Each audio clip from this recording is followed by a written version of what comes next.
የት ነው የምትሰሪው? አይ አልሰራም ቤት ውስጥ ነው የምውለው አትበይ እንዴ። ቤት ውስጥ ነው የምውለው አትበይ። ቤት ውስጥ ያለው ስራ ማን ነው የሚሰራው? እነሱ ወደ ታች ለምንድን ነው የምንመለከታቸው? ለምንድን ነው ምርጫቸው የማይጠበቀው?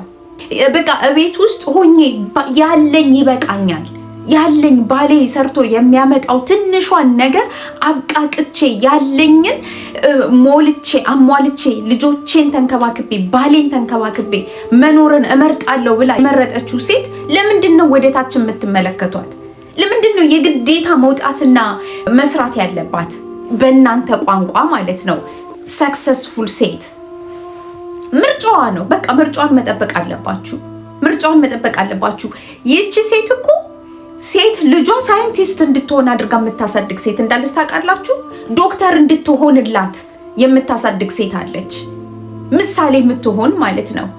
ሚስትን ደግሞ ሚስት መሆንን የምትፈልግ ልጅን የምታሳድግ ልክ እንደ እናቴ እኔም ልጆችን ወልጄ አሳድጌ እያለች ጄኔሬሽንን የምታስቀጥል ሴት ልጅን የምታሳድግ ጀግና ጀግና እናቶች አሉ።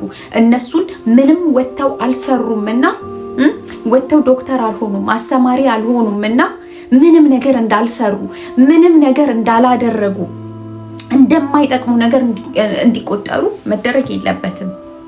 ደግሞም እንደዚህ አይነት ሴቶች የበታችነት ስሜት እየተሰማቸው ነው ያሉት። ምክንያቱም ሶሳይቲ ካመጣው ከዚህ ጫና የተነሳ ማለት ነው። ምንድነው ስራሽ ስትባይ ለምንድን ነው ምንም ስራ የለኝም የምትዩ?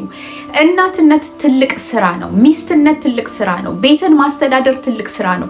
በጣም ትልቅ እውቀትንና ጥበብን የሚጠይቅ ማለት ነው። እናት ልጆቿን እየተንከባከበች ቤቷን እየተንከባከበች የምትኖር ሴት ጀግና ነች። ባለትዳር የሆናችሁ ሴቶች እንደዚሁም ደግሞ ልጆች ያሏችሁ ሴቶች ቤት ውስጥ ቁጭ ብላችሁ ደስ ብሏችሁ ልጆቻችሁን እያሳደጋችሁ ባላችሁን ቴኬር እያደረጋችሁ ቤታችሁን እያስተዳደራችሁ ያላችሁ ብርቱ ሴቶች በእንደዚህ አይነት ሀሳብ ፈጽሞ ራሳችሁን ወደታች እንዳትመለከቱ።